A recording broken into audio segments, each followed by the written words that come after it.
Hello guys, welcome to my digital marketing tutorials. ये Google Analytics series का छठा tutorial है। आज हम इसमें बात करेंगे ऑडियंस रिपोर्ट के बारे में। पिछली बार हमने जो बात करी थी वो रियल टाइम रिपोर्ट के बारे में करी थी। मेरा नाम है शुभेंदु गुप्ता, मैं आपको गाइड कर रहा हूँ डिजिटल मार्केटिंग में। आप इस सीरीज के सारे वीडियो देखें। अगर आप पिछले वीडियो नहीं देखेंगे तो आपको ऑडियंस रिपोर्ट वाला वीडियो समझ में नहीं आएगा। तो आइए शुरू करते हैं आज की बात और जानते हैं कि क्या होती है ऑडियंस रिपोर्ट और क्या क्या चीजें हमें इसमें मिलती हैं। सीधे चलते हैं हम गूगल एनालिटिक्स के अकाउंट पे। अगर आपने अभी तक हमारे चैनल को सब्सक्राइब नहीं किया है तो आप सब्सक्राइब करें और बेल आइकन को प्रेस करें ताकि अगली बार अगर कोई मैं वीडियो अपलोड करता हूं तो आपको नोटिफिकेशन मिल सके। तो गूगल एनालिटिक्स का अकाउंट मैंने ओपन कर लिया है, तो ये मेरा अकाउंट है। इसके बाद हम जाएंगे अंडर ऑडियंस रिपोर्ट, यहाँ लेफ्ट हैंड पे जो है। तो काफी सारी चीजें हमें इसके अंदर दी हुई है। तो पहले मैं एक बार बता देता हूँ इसमें क्या क्या है। Overview, active users, life time value, cohort analysis, audience, users explorer. उसके बाद आ रहा है demographics, interest, geography, behaviour, technology, mobile, cross device, custom, benchmarking and user glow. तो बहुत सारी रिपोर्ट इसके अंदर हमें मिल जाएगी। तो जो हमारी ऑडियंस है, जो हमारी वेबसाइट पे आ रही है, उसके बारे में पूरी डिटेल में रिपोर्ट हमें इसके अंदर मिलती है। तो शुरू करते हैं ओवरव्यू पार्ट से। एक एक करके हम सबके बारे में बात करेंगे। उम्मीद है आप वीडियो में एंड तक बने रहेंगे। तो देखिए, ये ओवरव्यू आ रहा है, इसमें बता रहा है कि समय के साथ साथ जो यूजर हैं वो कितने हो रहे हैं। 21 मई को 7 यूजर थे, 22 मई को 52 यूजर हैं, न्यू यूजर कितने हैं, सेशन कितने हैं, न्यू विजिटर कितने हैं, रिटर्निंग, यहाँ पाई चार्ट बना आ रहा है। उसके बाद यहाँ डेमोग्राफिक्स में कंट्रीज और सिटी लिखी आ रही है, लैंग्वेज लिखी आ रही है, English US, English great Britain, English India, simple English, browser, operating system, service provider. तो ये सारा एक ओवरव्यू है। इसको हम डिटेल में देख सकते हैं। सबसे पहले हम चलते हैं एक्टिव यूजर्स के अंदर। एक्टिव यूजर वो माना जाता है जो कम से कम एक सेशन हमारी वेबसाइट पर देता है। तो आप देख सकते हैं 1 डे, 7 डे, 14 डे, 28 डे। आप कंपैरिजन भी कर सकते हैं यहाँ से कि ये जो वाला है ये 22 और ये भी 22 में, तो कंपैरिजन दे रहा है। 1 डे एक्टिव यूजर है 2, 7 डे 86, 14 डे 172, 28 डे 172। तो ये सारी बातें बता रहा है इसमें एक्टिव यूजर्स में। एक्टिव यूजर से आप ये भी पता लगा सकते हैं कि आपके पर्टिकुलर जो विजिटर्स हैं वो कितने रिपीट कर रहे हैं आपकी वेबसाइट को। और आप देख सकते हैं अगर वो आपकी वेबसाइट को रिपीट नहीं कर रहे हैं तो कहाँ प्रॉब्लम है आपकी वेबसाइट में। उसके बाद बात करते हैं लाइफ टाइम वैल्यू की।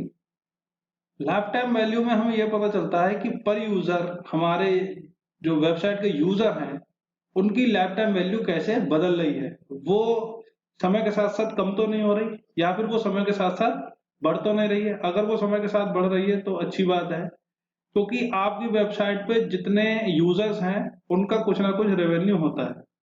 अगर आप रेवेन्यू पर यूजर सेट करते हैं तो आपका टोटल रेवेन्यू निकल के आता है। अभी ये मेरा जो अकाउंट है इससे कुछ यहाँ पे शो नहीं हो रहा है। अगर मैं यहाँ से दूसरा अकाउंट सेलेक्ट करता हूँ जो डेमो अकाउंट है,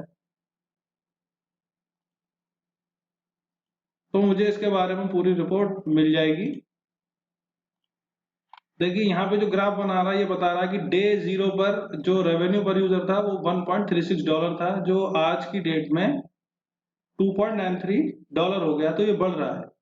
उसके बाद जो ऑर्गेनिक रीच है वो भी बढ़ी है, और direct traffic, referral traffic, social, other सारे चैनल से दिखा रहा है ये कहाँ कहाँ से मैंने लोगों को एक्वायर किया है, मेरे कितने यूजर्स हैं, और मेरा रेवेन्यू पर यूजर कितना है। जो टोटल रेवेन्यू है वो ये है। तो सिंपली जो टोटल रेवेन्यू उसको यूजर से हम डिवाइड कर देंगे तो हमारा रेवेन्यू पर यूजर आ जाएगा।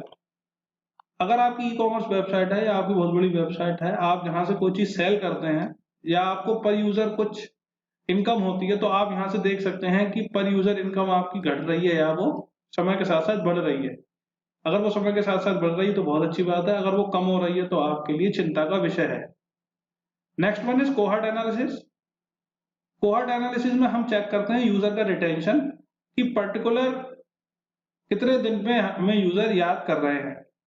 तो जैसे यहाँ आ रहा है, मैंने इसका छोटा सा आइडिया दिया था और कोहॉर्ट एनालिसिस को मैं बहुत डिटेल में बताऊंगा किसी और ट्यूटोरियल में, जहाँ ये रिपोर्ट पूरी हो जाएगी। अभी मैं आपको ये बता देता हूँ कि हमारे यूजर दोबारा कितने आते हैं हमारी वेबसाइट पे या एप्लीकेशन पे। एप्लीकेशन के केस में कोहॉर्ट एनालिसिस बहुत ज्यादा इंपॉर्टेंट होता है, क्योंकि वहाँ यूजर रिटेंशन होना बहुत ज्यादा जरूरी है।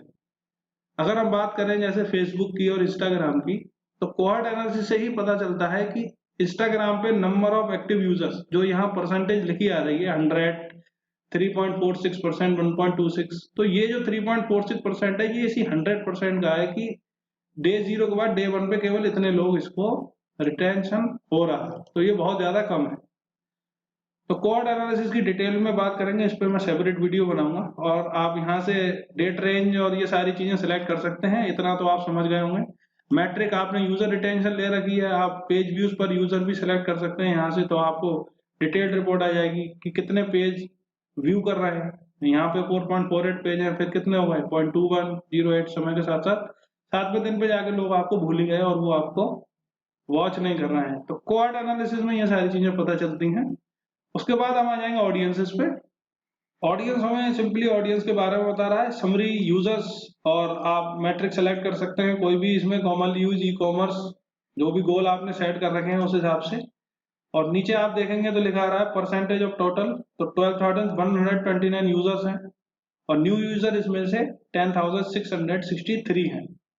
सेशन 15,000 हैं और बाउंस रेट 48% है, जो कि काफी अच्छा है। तो यहाँ से ऑडियंस की पूरी रिपोर्ट आ जाती है। आप मेट्रिक को यहाँ से सिलेक्ट कर सकते हैं, साइट यूजेस, न्यू सेशन, तो वो यहाँ पे कंपैरिजन आपका बता देगा। और आप यहाँ से सेकेंडरी डायमेंशन भी सिलेक्ट कर सकते हैं, टाइम और डे इंडेक्स, तो उसके हिसाब से यहाँ पे रिपोर्ट आपकी आ जाएगी।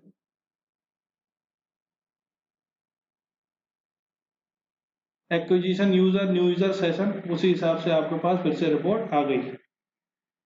नेक्स्ट बात है डेमोग्राफिक्स की। डेमोग्राफिक एक बहुत ही इंपॉर्टेंट मैट्रिक्स है, क्योंकि इसमें ही हमें पता चलता है कि लोगों की एज और लोगों के जेंडर के बारे में। ये कुल मिला के एक ऐसी चीज है जो हमें इस चीज में हेल्प करती है कि अगर मैं गूगल एड्स बना रहा हूँ किसी भी कंपनी के लिए, या फिर मैं गूगल एडवर्ड्स में एड कैंपेन क्रिएट करता हूँ, तो मुझे ये चीज बहुत अच्छे से पता होना चाहिए कि डेमोग्राफिक्स किस तरीके से आपके एडवर्टाइजमेंट पर असर डालते हैं। तो ओवरव्यू में हम देखेंगे क्या क्या रिपोर्ट हमें मिलती है। सबसे पहले आपके पास एज आ रही है, तो मेरी वेबसाइट पे जो यूजर है वो 25 से 34 साल के सबसे ज्यादा है। तो एड टारगेटिंग करते समय मैं ये चीज ध्यान रखूंगा कि 18 से और 35 साल के जो लोग हैं उनको मुझे ऐड दिखाना बहुत ज्यादा जरूरी है, क्योंकि वही सबसे ज्यादा एक्टिव यूजर है। जेंडर में फीमेल कम है और मेल ज्यादा है, वो खैर हर जगह ऐसे ही होता है, ज्यादातर चीजें मेल डोमिनेंट ही मिलेंगी आपको। इसके बाद है एज। अब ये जो एज है उसका डिटेल्ड व्यू है, ओवरव्यू में हमने देख लिया था, सारी चीजें यहाँ आ रही हैं, कितने यूजर्स हैं। इसमें हम चेक कर सकते हैं कि न्यू यूजर कितने हैं, उनका बाउंस रेट कितना है। देखिए जो 18 से 24 साल के लोग हैं उनका बाउंस रेट थोड़ा सा ज्यादा है। तो वो सारी रिपोर्ट हमें यहाँ से मिलती है, हम काफी डिटेल्ड एनालिसिस यहाँ से कर सकते हैं। और अगर हम वहां पे कोई गोल सेट करते हैं और गोल की वैल्यू सेट करते हैं, तो हमें ये भी पता चल जाएगा कि कितना रुपया हमें पर्टिकुलर एज ग्रुप से मिल रहा है। बाकी यहाँ सारी चीजें ग्राफिकल मैनर में बहुत ही अच्छे से दिखाई जा रही हैं। यूजर्स जो भी आ रहे हैं, तो 21 मई को जो यूजर आ रहे हैं उनमें से कौन कौन सी ईयर के थे, तो आप देख सकते हैं सारी रिपोर्ट बहुत ही डिटेल्ड में आ रही है यहाँ पे। उसके बाद हम जेंडर में जा सकते हैं और जेंडर पे देख सकते हैं कि कैसी रिपोर्ट हमें मिलेगी।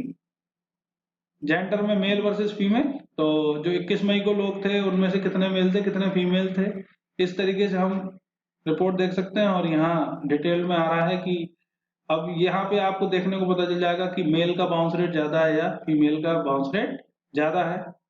ऑल्दो साइकोग्राफ्स सबके अलग अलग होते हैं, मेल के अलग होते हैं, फीमेल के अलग होते हैं। और या फिर मैं बात करूँ सेल्स फनल की, तो सेल्स फनल भी लोगों की अलग अलग होती है। कई लोगों की सेल्स फनल बहुत कॉम्प्लेक्स होती है और कई लोगों की सेल्स फनल बहुत ही इजी होती है। कई लोग बहुत ज्यादा कंपेयर नहीं करते हैं चीजों को, कई लोग बहुत ज्यादा कंपेयर करते हैं। तो जो तो यहाँ पे जो पेज ऑब्लिक सेशन है ये जो आ रहा है, तो 4.51 एवरेज है, जिसमें 4.57 मेल का है और 4.42 फीमेल का है। तो ये सारी चीजें जो आपकी एडवर्टाइजिंग स्ट्रेटेजी है उस पर बहुत ज्यादा असर डालते हैं। तो डेमोग्राफिक रिपोर्ट्स में हमें ये सारी चीजें मिलेंगी। उसके बाद हम चलते हैं इंटरेस्ट पे, कि जो लोग मेरी वेबसाइट पे आ रहे हैं उनके इंटरेस्ट कैसे हैं। तो सबसे पहले बात करते हैं ओवरव्यू। हम ओवरव्यू देख लेते हैं उनका इंटरेस्ट का, क्या क्या चीजें हमें मिलेंगी यहाँ पे। अब इसमें देखिए एफिनिटी कैटेगरी है, इन मार्केट सेगमेंट है और अदर कैटेगरी है। तो तीन कैटेगरी हैं, तीनों कैटेगरी की बात करूंगा मैं यहाँ पे। सबसे पहले बात करेंगे हम एफिनिटी कैटेगरीज की, कि एफिनिटी कैटेगरीज क्या होती हैं। एफिनिटी कैटेगरी, अब यहाँ पर नीचे कई सारे पेजेस आ रहे हैं, जैसे shoppers oblique value shoppers, technology, media and entertainment. तो ये सारी कैटेगरी आपको मिलेंगी गूगल एडवर्ड्स पे। तो एफिनिटी कैटेगरीज में हम क्या देख सकते हैं, एफिनिटी का मतलब होता है लगाव। तो ऐसे लोग जो आपकी वेबसाइट पे आते हैं और उनको कौन सा पेज पसंद है, ये उसके बारे में हमें बता रहा है। जो लोग मेरी वेबसाइट पे आ रहे हैं उनको इस पेज पे जो कंटेंट है उससे एफिनिटी है। तो पर्टिकुलर जब मैं एडवर्ड्स में गोल सेट करूं तो मैं इस चीज का ध्यान रखूं। उसके बाद है इन मार्केट सेगमेंट। अब एफिनिटी कैटेगरी में क्या था, उन लोगों को मेरी वेबसाइट पे पर्टिकुलर किसी कंटेंट में इंटरेस्ट था। पर इन मार्केट सेगमेंट में वो लोग हैं जिन्हें मेरे जैसे कंटेंट में भी लगाव है और वो और वेबसाइट से भी मेरा डेटा कंपेयर करते हैं। इन मार्केट का मतलब है वो लोग जो मार्केट में हैं। फॉर एग्जाम्पल, अगर आप कोई चीज खरीदने जाते हैं शुरू शुरू में मार्केट में, तो आप कई सारी दुकानों से उसको कंपेयर करते हैं कि पर्टिकुलर चीज का प्राइस कितना है। आप शॉप ए पे गए, शॉप बी पे गए, शॉप सी पे गए, फिर आपको लगा कि कौन सी जगह प्रोडक्ट अच्छा मिल रहा है और आपने वहां से बाय कर लिया। बट आप अगर रिपीट करते हैं सामान को, बाजार जाते हैं, थोड़े दिन बाद आपको पता चल जाता है कि कौन सी शॉप अच्छी है, तो आप एफिनिटी कैटेगरीज में आ जाते हैं। क्योंकि आपको पता है कि कौन सी दुकान पे सामान अच्छा मिलेगा, तो आपका उस दुकान से थोड़ा सा लगाव हो जाता है, तो एफिनिटी हो जाती है उसके लिए। तो ये फर्क है एफिनिटी कैटेगरी में और इन मार्केट सेगमेंट में। अब जैसे इनमें इन मार्केट सेगमेंट में सबसे ऊपर आ रहा है एम्प्लॉयमेंट। तो एम्प्लॉयमेंट में जो लोग हैं वो और भी वेबसाइट को देख रहे हैं। पर अगर मैं बात करूं यहाँ एफिनिटी कैटेगरीज की जो अभी हम कर रहे थे, तो शॉपर्स वैल्यू शॉपर्स जो मेरी वेबसाइट का पेज है वहां पे लोग आ रहे हैं। और इसकी जो हायर की सेट है वो डिक्रीजिंग ऑर्डर में है, सबसे ज्यादा पीपल यहाँ है और उसके हिसाब से सबसे कम पीपल यहाँ है। आप रोज को बढ़ा भी सकते हैं, 10 से यहाँ पे 5000 भी कर सकते हैं। तो आपको पर्टिकुलर पूरी नॉलेज मिल जाएगी आपको कि ऐसी कौन सी ऑडियंस है जिस पे आपको पैसा खर्च करना है, यानी जिनके लिए आपको ऐड चलाना है। तो आप ऐसे लोगों के लिए ऐड चलाएंगे जो इन मार्केट सेगमेंट में आ रहे हैं या फिर जो अदर कैटेगरीज में आ रहे हैं। अब अदर कैटेगरीज में जो लोग आ रहे हैं वो ऐसे लोग हैं जो किसी और इंडस्ट्री से या किसी और कैटेगरीज हैं, जैसे आर्ट एंड एंटरटेनमेंट और फूड ड्रिंक एंड रेसिपी। तो वहां से पता चल रहा है कि ये लोग हैं।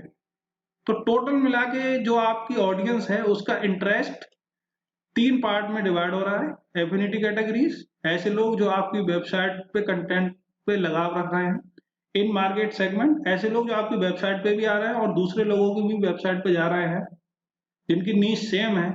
और अदर कैटेगरीज, वो ऐसे लोग जो और अदर कैटेगरीज से भी हो सकते हैं। अदर कैटेगरीज का मतलब है आपकी वेबसाइट किसी और कैटेगरी के लिए है और वो किसी और कैटेगरी से भी हो सकते हैं। उसके बाद है जियोग्राफिक टारगेटिंग।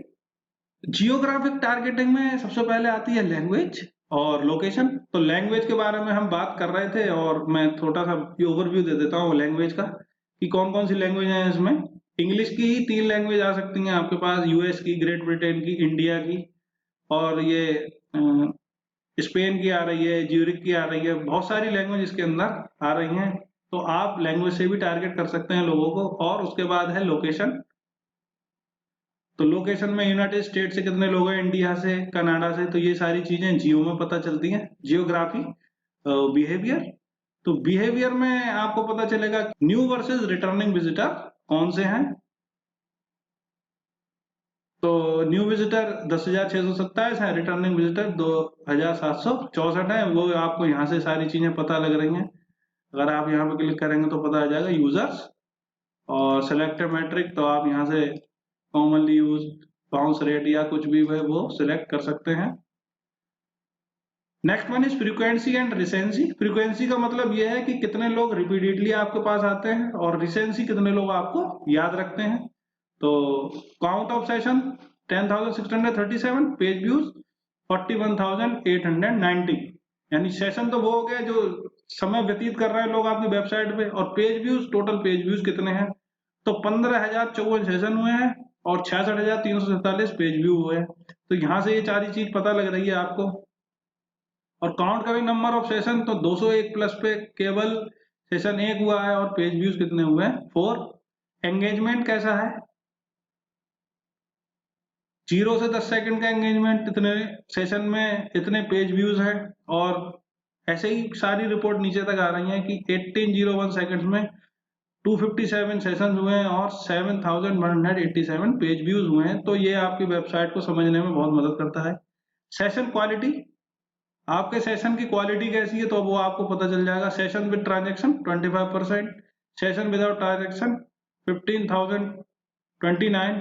अब नीचे लिखा रहा है ऑर्गेनिक रीच से कितने आए, न्यू सेशन कितने हुए, न्यू यूजर्स कितने हैं, बाउंस रेट कितना है। ये सारी रिपोर्ट आपको हर जगह मिल जाएगी। सेशन क्वालिटी ये बताती है कि आपकी वेबसाइट पे जो लोग आए, उन्होंने जो सेशन वहां पे व्यतीत किया, जो वहां टाइम स्पेंड किया, वो कैसा था, उसकी क्वालिटी क्या है। इसके बाद है कन्वर्जन प्रोबेबिलिटी। कन्वर्जन प्रोबेबिलिटी ये बताती है कि आपकी वेबसाइट पे कन्वर्जन होने की प्रोबेबिलिटी कितनी है। तो जो 0 to 1 कन्वर्जन प्रोबेबिलिटी है, उसके अलावा आप यहाँ पे प्लस से बढ़ा भी सकते हैं इसको। अभी मैं आपको दिखाता हूँ। 0 to 1, 2 to 5 और 2। तो जो ऊपर आ रहा था सेशन क्वालिटी, उसी पे रिप्रेजेंट करती है प्रोबेबिलिटी। किसी भी चीज स्टेटिस्टिक्स में हम प्रोबेबिलिटी को बहुत अच्छे से जानना चाहिए कि अगर हम ऐड चला रहे हैं किसी एडवर्ड नेटवर्क पे, तो हमारी प्रोबेबिलिटी क्या होगी, नंबर ऑफ सेशन कितने होंगे और नंबर ऑफ कन्वर्जन कितने होंगे, ये इस चीज पे बहुत ज्यादा डिपेंड करता है। ठीक है, मान लीजिए आपने किसी भी चैनल पे ऐड लगाया, फेसबुक पे आपने ऐड चलाया, तो आपकी रीच और आपके नंबर ऑफ कन्वर्जन की प्रोबेबिलिटी ही ये बताएगी कि आपका ऐड कितना ज्यादा सक्सेसफुल होगा। इसके ऊपर मैं बाद में कभी वीडियो बनाऊंगा, बहुत ही अच्छी चीज है ये। तो बिहेवियर टारगेटिंग में ये चीजें आ जाती हैं। तो दोस्तों, आज का वीडियो जो है वो यहीं खत्म करता हूँ, वरना वीडियो बहुत लंबा हो जाएगा। तो अभी तक हमने जो बात करी है इसमें ऑडियंस रिपोर्ट में, वो ओवरव्यू से लेके और हम बिहेवियर तक बात कर चुके हैं। आई होप आपको चीजें समझ आई होंगी और आपने जान लिया होगा कि ऑडियंस रिपोर्ट में हमें कौन कौन सी चीजें मिलती हैं। अगर आपकी कोई भी क्वेरी है तो आप कमेंट बॉक्स में लिख सकते हैं, या फिर आप विजिट कर सकते हैं www.learntounlearn.com/contactus.php। मैं आपकी क्वेरी सॉल्व करने की पूरी कोशिश करूंगा। जल्दी मिलता हूं आपसे अगले वीडियो में। Thank you very much.